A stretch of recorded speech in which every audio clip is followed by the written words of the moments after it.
Bonjour, je suis Florence Ladmirault, organiste titulaire de la paroisse Notre-Dame de Nantes et je suis organiste de l'orgue que vous avez au-dessus de votre tête, qui est le plus bel orgue de la ville de Nantes.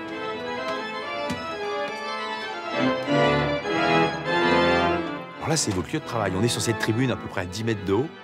J'appelle ça mon bureau, voilà, parce que je viens travailler là très régulièrement dans la semaine pour préparer mes pièces d'orgue. C'est très apaisant, voilà, je m'y retrouve vraiment. Et... Il y a une sérénité, puis c'est vrai qu'on oui. domine, comme vous dites, l'assemblée. C'est vrai qu'on vous oublie un peu pendant peut-être les messes, entre guillemets. On oublie l'organiste. C'est le but du jeu, en fait, que l'organiste est oublié, mais on a quand même des moments où on joue seul. Il y a exactement 2600 tuyaux dans cet orgue-là, et on joue sur 3 plans sonores, c'est-à-dire 3 claviers, et on joue avec nos pieds, et ce qui s'appelle le pédalier, qui permet de faire les basses de l'orchestre, en fait. Vous avez des numéros, en fait, 16, 8, 4, 32. C'est la hauteur du tuyau. Si je prends le 32 pieds, c'est en pied, donc 33 cm, on est à peu près 10 mètres de haut du tuyau qui se retrouve à l'intérieur du buffet. Et ben, c'est les sons les plus graves de l'orgue. Vous imaginez évidemment la taille du tuyau énorme, et, voilà, et ce qui permet de faire des contrebasses, on va dire, vous voyez.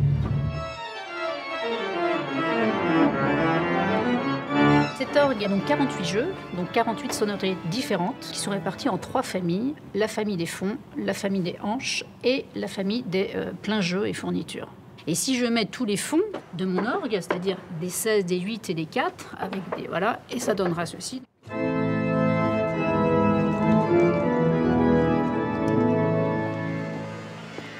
Alors on se trouve devant la basilique Saint-Nicolas et on va voir le plus grand orgue de la ville de Nantes.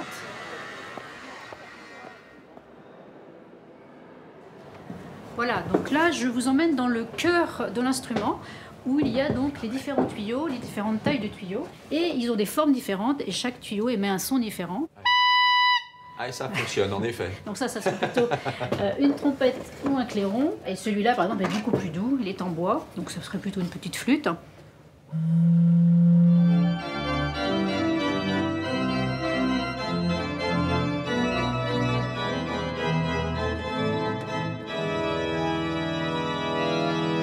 Qu'est-ce que vous pouvez nous montrer, alors, par exemple, là, si on commence? Alors, si on a, par exemple, le jeu qu'on n'a pas à bon port, on a un chromorne ici, voilà, qui permet de faire...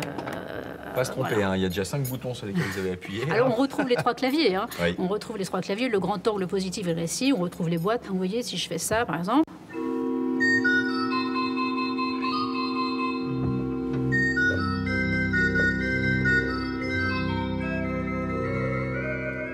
On retrouve Florence Ladmirault, cette fois au piano. Avec sa fille, elle joue une partition de son arrière-grand-père, Paul Ladmirault, qui était un compositeur nantais du début du XXe siècle.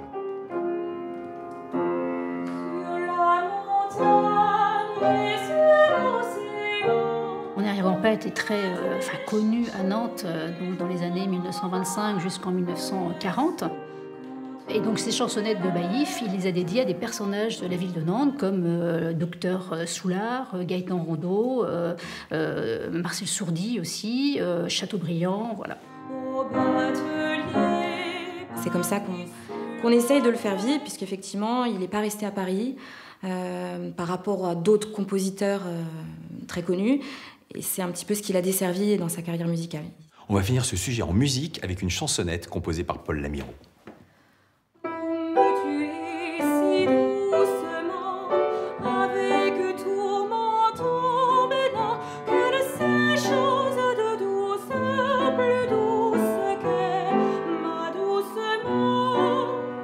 C'est le